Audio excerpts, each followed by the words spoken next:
The wedding photo on the wall was Lauren's pride and joy. It hung above the fireplace in their cozy Atlanta home, a constant reminder of the day she and Marcus vowed to love each other forever. In the picture, Lauren's white gown shimmered under the Georgia sun, and Marcus looked sharp in his tuxedo, his smile wide and genuine. They were the picture of happiness, two young professionals who had built a life together in the suburbs of Atlanta. Lauren, a 34-year-old marketing manager, and Marcus, a 36-year-old software engineer, had been married for 8 years. They had a beautiful home in a quiet neighborhood, good friends, and a life that seemed perfect on the outside. But perfection, as Lauren would soon learn, was just a fragile illusion. What's up, story lovers? Welcome back to the channel, where we dive into tales that'll keep you on the edge of your seat. If you're new here, don't forget to smash that subscribe button and hit the notification bell so you never miss a story. Also, let us know in the comments section where you are watching from. Grab your favorite drink, settle in, and let's get started. It was a warm April evening in 2025, and Lauren was in the kitchen, stirring a pot of shrimp and grits, Marcus's favorite.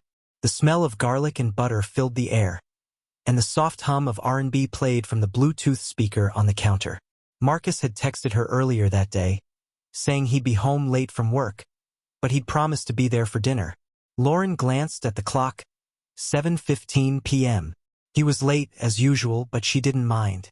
She was used to his long hours at the tech firm downtown. The front door creaked open, and Lauren smiled, expecting to hear Marcus's familiar, "Hey, babe, I'm home." But instead, she heard two voices. One was Marcus's, and the other was a child's. "Lauren, I'm home," Marcus called, his voice tighter than usual. "And, I've got someone with me." Lauren wiped her hands on a dish towel and stepped into the living room. Her curiosity piqued. Standing next to Marcus was a girl, maybe 12 or 13 years old, with a backpack slung over one shoulder. She had Marcus's eyes, deep brown and almond-shaped, but her skin was a shade lighter, and her hair was a cascade of tight curls. The girl looked nervous, her gaze darting around the room. "Lauren, this is Sophie," Marcus said, his tone overly cheerful. "She's my niece, my sister Tolu's daughter, from Chicago." Lauren's smile faltered. She'd met Tolu a few times at family gatherings, but she didn't remember her having a daughter this old.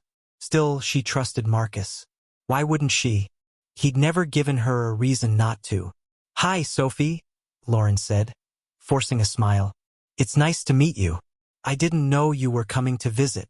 Sophie gave a shy nod, barely meeting Lauren's eyes. "Hi," she mumbled. Marcus jumped in quickly. "Yeah, it was kind of last minute. Tolu's going through some stuff, and she asked if Sophie could stay with us for a while. I figured it'd be fine. Right, babe?" Lauren hesitated. Something about Marcus's tone felt off, but she brushed it aside. "Of course," she said. "We've got plenty of room. How long is she staying?" "Just a few months," Marcus said, avoiding her gaze. "Maybe longer. We'll figure it out." Lauren nodded, though a small knot of unease formed in her stomach. She didn't know why, but something about this didn't feel right. Over the next few weeks, Sophie settled into their home. She was a quiet girl, polite but distant, and Lauren tried her best to make her feel welcome. She bought Sophie new clothes, enrolled her in a local middle school, and even set up the guest room with a desk for her homework. But the more time Lauren spent with Sophie, the more questions she had. For one thing, Sophie didn't talk much about her mom, Tolu. When Lauren asked about her, Sophie would give vague answers like, "She's busy," or "She's working," and Marcus was no help. He seemed to avoid the topic altogether.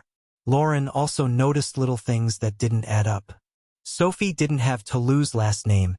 She introduced herself as Sophie Johnson, not Sophie Adebayo, which was Tolu's married name. And when Lauren tried to call Tolu to check in, the number Marcus gave her went straight to voicemail. One evening, while Marcus was at work, Lauren sat down with Sophie to help her with her math homework. The girl was struggling with fractions, and Lauren, who had always been good with numbers, was happy to help. "So, Sophie," Lauren said casually as they worked, Do you miss Chicago? I've never been, but I hear it's a great city. Sophie shrugged, her pencil hovering over the paper. It's okay. I didn't live there long. Lauren raised an eyebrow. Oh? Where did you live before that? Sophie hesitated, her eyes flickering with something Lauren couldn't quite place. Florida. With my mom. Your mom? Lauren frowned. I thought you lived with Talou in Chicago. Sophie's face paled, and she quickly looked down at her worksheet. Yeah, with Aunt Talou. But before that, I was with my other mom. Your other mom? Lauren's heart skipped a beat. What do you mean? Sophie bit her lip, clearly realizing she'd said too much. I meant my grandma. I call her my other mom sometimes. Sorry, I got confused. Lauren nodded slowly, but the knot in her stomach tightened. Something was definitely off. That night, after Sophie went to bed, Lauren tried calling Talou again. Still no answer. She sent a text instead. *K Talou. It's Lauren. Just checking in about Sophie. She's doing great, but I'd love to chat when you have a minute. No response. When Marcus got home, Lauren confronted him. Marcus, I need to talk to you about Sophie, she said, keeping her voice low so Sophie wouldn't hear. She said something weird today. She mentioned living in Florida with her other mom before moving to Chicago with Talou. What's that about? Marcus's face tightened, but he quickly waved it off. She probably meant her grandma. You know how kids are, they get confused. Maybe, Lauren said, unconvinced. But I've been trying to reach Talou, and she's not answering. I just want to make sure everything's okay. Everything's fine, Marcus snapped, his tone sharper than usual. Talou's just busy. She's got a lot going on. Can you stop worrying about it? Lauren stared at him, taken aback by his defensiveness. I'm not worrying, Marcus. I just want to know what's going on. Sophie's living in our house. I think I have a right to know. Marcus sighed, running a hand over his face. You're right. I'm sorry. I've just been stressed with work. I'll call Talou tomorrow and get her to call you. Okay? Lauren nodded, but the unease lingered. She couldn't shake the feeling that Marcus was hiding something. A week later, everything fell apart. It was a Saturday morning, and Lauren was cleaning out the guest room while Sophie was at a friend's house for a playdate. As she was folding some of Sophie's clothes, a small notebook slipped out of the girl's backpack and fell to the floor. Lauren picked it up, intending to put it back, but a photo tucked between the pages caught her eye. It was a picture of Sophie as a toddler, sitting on a woman's lap. The woman wasn't Talou. Lauren would have recognized her. This woman had lighter skin, like Sophie's, and her smile was wide and warm. On the back of the photo, in childish handwriting, was written, "Me and Mommy, 2015. Lauren's heart pounded. She flipped through the notebook, her hands trembling. There were more photos: Sophie at a birthday party, Sophie on a beach, Sophie with the same woman. And then, on the last page, a drawing. A stick figure family with 3 people labeled *Mommy. Daddy, me. The daddy figure had Marcus's name written next to it. Lauren felt the room spin. She sat down on the bed, clutching the notebook, her mind racing. This couldn't be right. Sophie was Marcus's niece, not his daughter. He'd told her that. He'd looked her in the eye and said Talou was Sophie's mom. But this was proof he'd lied. When Marcus got home that afternoon, Lauren was waiting for him in the living room, the notebook open on the coffee table. Sophie was still at her friend's house, so they were alone. Marcus, Lauren said, her voice shaking with a mix of anger and hurt. We need to talk. Now. Marcus froze when he saw the notebook. What's that? He asked, though his tone told her he already knew. You tell me, Lauren said, holding up the photo of Sophie and the woman. Because this doesn't look like Talou. And this drawing? It says Daddy with your name. So I'm going to ask you one time, Marcus, and you better not lie to me. Is Sophie your daughter? Marcus's face crumpled, and for a moment, Lauren thought he might deny it. But then he sighed, his shoulders slumping. Yes, he whispered. She's my daughter. The words hit Lauren like a punch to the gut. She stood up, her hands shaking. Your daughter? She repeated, her voice rising. You lied to me, Marcus. You told me she was your niece. You brought her into our home, into our lives, and you lied to my face. I didn't know how to tell you, Marcus said, his voice pleading. It was a long time ago, Lauren, before we met. I was with her mom, Jasmine, for a couple of years. We were young and things didn't work out. I didn't even know about Sophie until a few years ago. Jasmine reached out to me, said she couldn't take care of her anymore. I couldn't just leave her, Lauren. She's my daughter. And what about me? Lauren shouted, tears streaming down her face. I'm your wife, Marcus. You should have told me the truth. You should have trusted me. Instead, you brought her here under a lie, and now I'm supposed to just… What?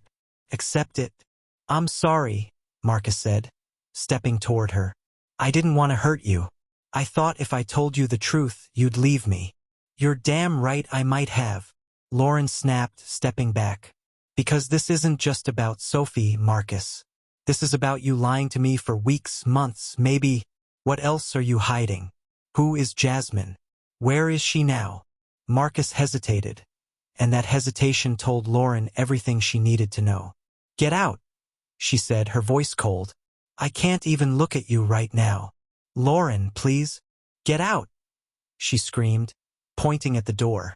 Marcus grabbed his keys and left, the door slamming behind him. Lauren sank onto the couch, her body shaking with sobs. The wedding photo on the wall seemed to mock her now, a cruel reminder of the life she thought she had. That night, Lauren did something she'd later regret. She opened her phone, went to X, and posted about what had happened. She uploaded a video of herself, tears streaming down her face, as she spoke to the camera. Marcus lied to me, she said, her voice breaking. He brought a girl into our home, told me she was his niece, but she's his daughter. He's been lying to me for weeks, and I don't know what to do.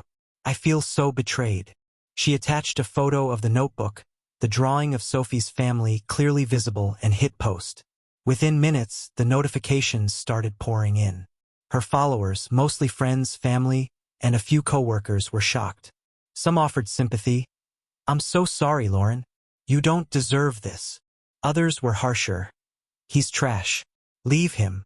And a few blamed her for airing her dirty laundry online. Why would you post this? This is a private matter. By the next morning, the post had gone viral, racking up thousands of likes, retweets, and comments. Lauren's phone buzzed non-stop, and she felt a mix of validation and regret. She hadn't expected it to blow up like this, but part of her wanted the world to know what Marcus had done. She wanted him to feel the weight of his betrayal. But the attention came with consequences. That afternoon, a police car pulled up to their house. 2 officers knocked on the door, and Lauren's heart sank as she opened it. Mrs. Lauren Jackson? One of the officers asked. Yes, Lauren said, her voice trembling. What's this about? We received a call about a domestic disturbance, the officer said. Someone saw your post online and was concerned. We need to speak with your husband. Lauren's stomach churned. She hadn't called the police, but she realized one of her followers must have. Marcus was at a hotel. He'd texted her that morning to say he'd give her space, but she gave the officers his location. An hour later, Marcus called her, his voice furious. The police just showed up at my hotel, Lauren, he said. They're ordering me to stay away from the house. What the hell did you do? I didn't call them, Lauren said, though she knew her post was the reason. But maybe it's for the best, Marcus. I need time to figure this out. You posted our business online, Marcus shouted. Do you have any idea what you've done? This is humiliating. You humiliated me first, Lauren shot back. You lied to me about Sophie. You broke us, Marcus. Not me. She hung up, her hands shaking. The police intervention was a wake-up call. This wasn't just a marital spat anymore. It was a public scandal, and Lauren had no idea how to handle it. With Marcus out of the house, Lauren turned her attention to Sophie. The girl had been staying with a friend during the initial fallout, but Lauren brought her back home, determined to get answers. She sat Sophie down in the living room, the notebook on the table between them. Sophie, Lauren said gently, I need you to be honest with me. I know you're Marcus's daughter, not his niece. He told me the truth. But I need to know more. Who is your mom? Where is she now? Sophie's eyes filled with tears, and she looked down at her hands. Her name is Jasmine, she said quietly. Jasmine Carter. She's in Florida. Or at least she was. Was? Lauren asked, her heart racing. What do you mean? Sophie hesitated, then reached into her backpack and pulled out a crumpled letter. She gave me this before I came here, she said, handing it to Lauren. Lauren unfolded the letter, her hands trembling. It was written in a hurried scrawl, the ink smudged in places as if it had been written in a rush. Sophie, my sweet girl, the letter began. I'm so sorry I have to do this. I can't take care of you right now, it's not safe. Your dad will look after you. I love you more than anything, but I have to go away for a while. Stay with Marcus. He'll keep you safe. I'll come for you when I can. Love, Mommy. Lauren's blood ran cold. Not safe, she repeated. Sophie, what does she mean? Why isn't it safe? Sophie's voice was barely a whisper. Mommy was in trouble. She owed some people money. Bad people. She said they were looking for her, and she didn't want them to find me. Lauren's mind raced. Bad people? Money? This was more than just a hidden daughter. There was something darker at play. She needed to know more about Jasmine Carter. That night, after Sophie went to bed, Lauren sat at her laptop and started digging. She searched for Jasmine Carter, Florida, and found a few social media profiles, but nothing concrete. Then she tried Jasmine Carter criminal record, and her heart stopped when a mugshot popped up. Jasmine Carter, 35 years old, had been arrested in Miami 3 years ago for drug possession and distribution. The article attached to the mugshot mentioned that she'd been part of a larger investigation into a drug trafficking ring in South Florida.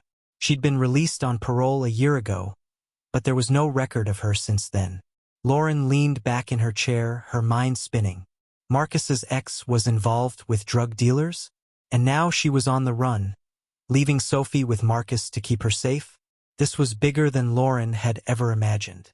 The next morning, Lauren called Marcus. He answered on the third ring, his voice wary. What do you want, Lauren? I need to know about Jasmine, Lauren said, cutting to the chase. Sophie told me she's in trouble, something about owing money to bad people, and I found out she was arrested for drug trafficking. What the hell is going on, Marcus? Marcus was silent for a long moment. I didn't want you to get involved in this, he said finally. Jasmine. She got mixed up with some dangerous people back in the day. When we were together, she was already using, but I didn't know how deep she was in. After we broke up, she got worse. I didn't even know about Sophie until Jasmine showed up at my door 3 years ago, begging me to take her. And you didn't think to tell me any of this? Lauren asked, her voice shaking with anger. Marcus, if Jasmine is involved with drug dealers, that means Sophie could be in danger. We could be in danger. I thought I could handle it, Marcus said. Jasmine said she'd take care of it, that she'd disappear and keep Sophie out of it. I didn't think they'd come looking for her. Well, you thought wrong, Lauren snapped, because I'm not going to sit here and wait for some drug dealer to show up at our door. We need to go to the police. No, Marcus said quickly. Lauren, you can't. If those people find out we're talking to the cops, they'll come after Sophie. I'm trying to protect her. You're doing a terrible job of it, Lauren said. I'm not going to let your mess put us in danger, Marcus. I'm calling the police. She hung up before he could protest. But as she reached for her phone, she heard a knock at the door. Her heart raced as she looked through the peephole. A man she didn't recognize stood on her porch. A tall, broad-shouldered man with a scar across his cheek. He was holding a photo of Sophie. Open the door, the man said, his voice low and menacing. I know she's in there. Lauren's heart pounded as she backed away from the door. She grabbed her phone and dialed 911, whispering her address to the operator. There's a man at my door, she said, her voice trembling. I think he's dangerous. Please hurry. The man knocked again, harder this time. I just want the girl, he called. Give her to me, and no one gets hurt. Lauren ran to Sophie's room, where the girl was still asleep. She shook her awake, pressing a finger to her lips. "Sophie, we need to hide," she whispered. "There's a man here, and I think he's looking for you." Sophie's eyes widened in fear, but she nodded. Lauren led her to the closet in the master bedroom, pushing her inside and piling clothes on top of her. "Stay quiet," she said. "I'll handle this." She grabbed a baseball bat from the hallway closet and crept back to the living room just as the man kicked the door open. He stepped inside, his eyes scanning the room. "Where is she?" he demanded. "Get out of my house," Lauren said, gripping the bat tightly. "The police are on their way." The man smirked, unfazed. "You think I'm scared of the cops? I work for people who don't play by the rules, lady. Jasmine owes us money, a lot of money. She thought she could run, but we found her daughter. Hand her over and I'll leave you alone." Lauren's mind raced. She couldn't let this man take Sophie, but she wasn't sure she could fight him off. Just then, she heard sirens in the distance. The man's smirk faded, and he turned to leave. "This isn't over," he said, pointing at her. "We'll be back." As soon as he was gone, Lauren ran to the closet and pulled Sophie out, hugging her tightly. The girl was shaking, tears streaming down her face. "I'm sorry," Sophie sobbed. "I didn't mean for this to happen." "It's not your fault," Lauren said, stroking her hair. "But we need to get you somewhere safe."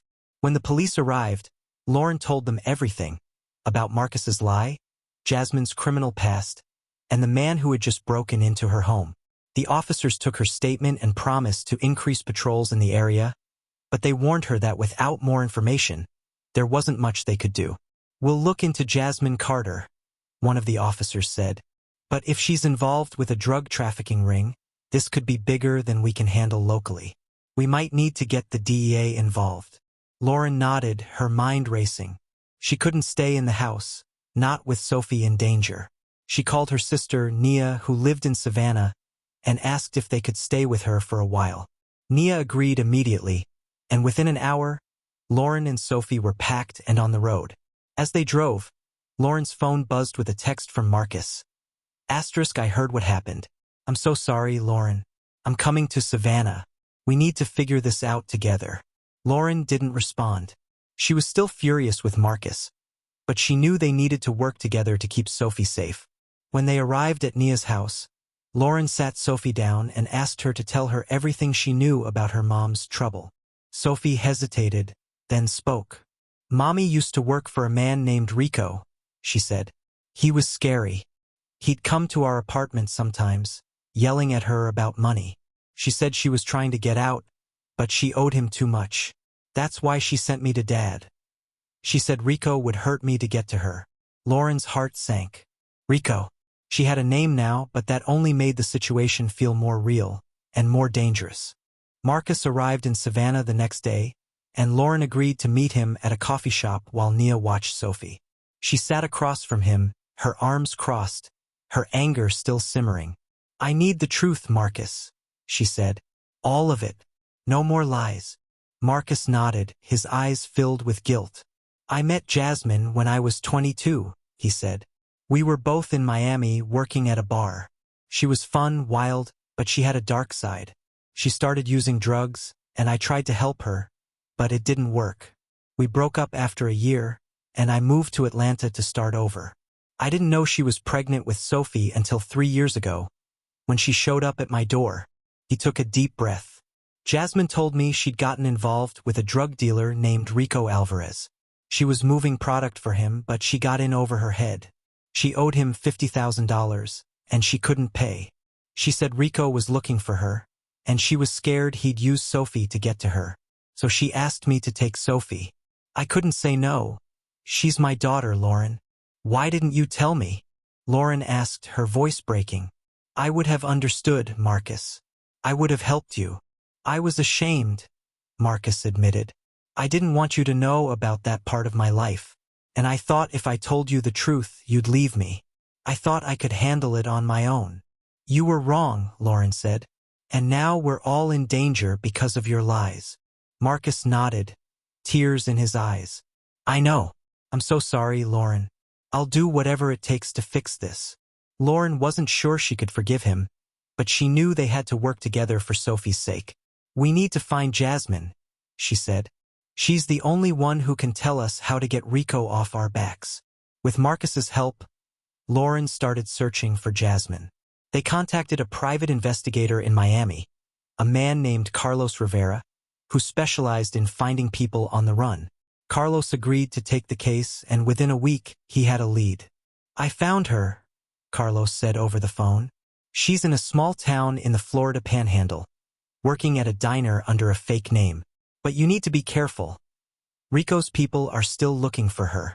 Lauren and Marcus drove to Florida, leaving Sophie with Nia. They found the diner, a small, rundown place called Betty's, and waited for Jasmine. When she stepped outside, Lauren recognized her immediately from the photos in Sophie's notebook. She was thinner now, her face lined with stress, but her eyes were the same as Sophie's. Jasmine, Marcus called, stepping out of the car. Jasmine froze, her eyes wide with fear. Marcus? What are you doing here? We need to talk, Marcus said. After my shift ends, Jasmine replied. So they waited for her shift to be over and Marcus informed her Sophie's in danger. Rico's people came to our house in Atlanta. Jasmine's face crumpled, and she started to cry. I'm so sorry, she said. I thought if I sent her to you, she'd be safe. I didn't think they'd find her. They did, Lauren said, stepping forward. And now we're all in danger. You need to tell us how to stop Rico. Jasmine wiped her tears and nodded. I owe him $50,000, she said. I was supposed to move a shipment for him, but I got caught by the cops. I lost the drugs and he lost his money. He's been hunting me ever since. Can you pay him back? Marcus asked. I don't have that kind of money, Jasmine said. But I know where he keeps his stash. If we can get to it, we can use it to negotiate with him. Lauren and Marcus exchanged a look. Stealing from a drug dealer was dangerous, maybe even deadly, but they didn't see another way to protect Sophie. Jasmine led them to a warehouse in Miami where Rico kept his drugs. It was a risky plan, but they didn't have a choice. Marcus and Lauren waited until nightfall, then broke into the warehouse while Jasmine kept watch outside. Inside, they found crates of drugs, more than they'd expected. They grabbed as much as they could carry, stuffing the bags into a duffel bag. But as they were leaving, they heard footsteps. Rico's men had arrived. Run! Marcus shouted, grabbing Lauren's hand. They sprinted out of the warehouse, the sound of gunfire echoing behind them. Jasmine was waiting in the car, and they jumped in just as Rico's men reached the door. Jasmine floored the gas, and they sped away, the duffel bag of drugs in the back seat. They drove to a motel on the outskirts of Miami and called Rico, using a burner phone Jasmine had. I have your drugs, Marcus said when Rico answered. Let Sophie go or I'll destroy them. Rico laughed, a cold, menacing sound. You think you can play me, huh? Bring the drugs to me, and maybe I'll let the girl live. They agreed to meet at an abandoned lot near the warehouse. Lauren's heart raced as they drove to the meeting spot, the duffel bag in the trunk. When they arrived, Rico was waiting with 3 of his men, all armed. Where's the girl? Rico demanded. She's not here, Marcus said. She's safe. You'll get your drugs. But you need to promise to leave her alone. Rico smirked, pulling out a gun. You don't make the rules here, he said. Give me the drugs, or I'll kill you both. Lauren's heart stopped as Rico raised the gun. But before he could pull the trigger, sirens blared in the distance. The police. Someone must have tipped them off. Rico's men scattered, and Marcus grabbed Lauren, pulling her behind the car as bullets flew. In the chaos, Jasmine grabbed the duffel bag and ran toward the police, shouting, I've got the drugs. Arrest him. Rico turned to shoot her, but the police opened fire first. Rico fell to the ground, blood pooling around him. His men were quickly apprehended, and Jasmine was taken into custody for her role in the drug trafficking. With Rico dead and his operation dismantled, Sophie was finally safe. Jasmine was sentenced to 5 years in prison for her crimes, but she promised to stay in touch with Sophie through letters. Lauren and Marcus returned to Atlanta, but their marriage was beyond repair. "I can't do this anymore, Marcus," Lauren said one evening, sitting across from him at the kitchen table. "You broke my trust, and I don't think I can ever get it back." Marcus nodded, tears in his eyes. "I understand," he said. "I'll always love you, Lauren. I'm so sorry for everything." They filed for divorce a month later, and Marcus moved out. Lauren kept the house, and Sophie stayed with her, enrolling in a new school in Atlanta. Lauren became Sophie's legal guardian, determined to give her the stable, loving home she deserved. As for the ex-post that had started it all, Lauren deleted it, but the damage was done. The story had gone viral, and she'd learned a hard lesson about the dangers of airing personal matters online.